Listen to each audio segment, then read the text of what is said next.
find this person. So you both took this decision to bring in the senior management types too. Yeah, I think you can't really scale up otherwise. No. Because I mean, being a line manager, you are not ready for that when you graduate. No. And you have to understand the work to be trustful and someone that they actually respect in doing this.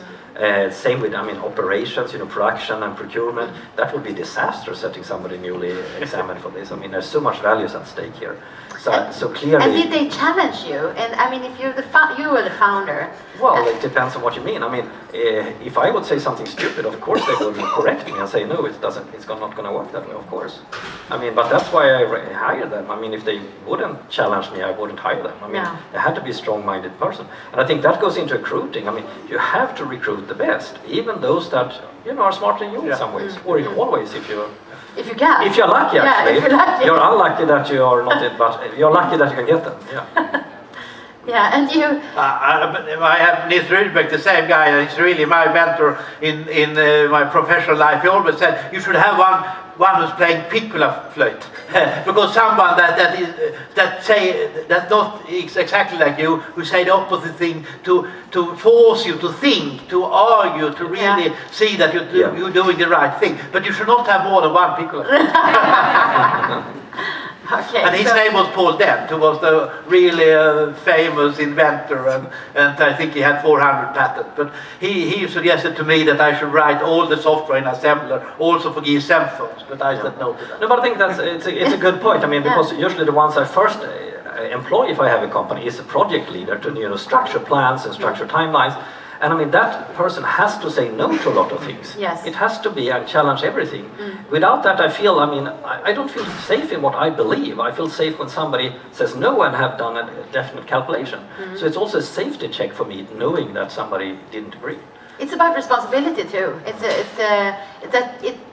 that they pitch in to run your company with you. It's not that they work for you.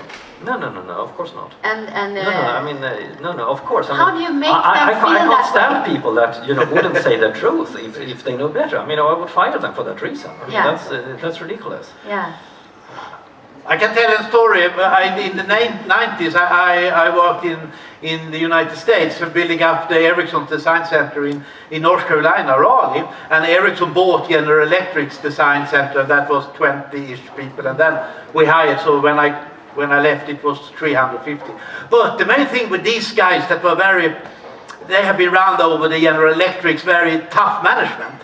So I felt that whatever I said, they always said yes. And I hated that. so I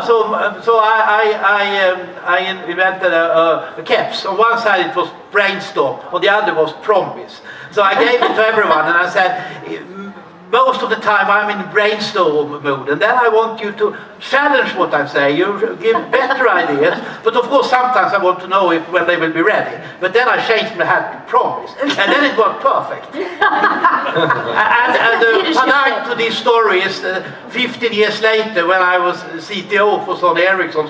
Sony Ericsson has created, and then I had a group of research people in Research Triangle Park. So then I went there, 12, 15 years later, and then when I arrived, everyone had this hat.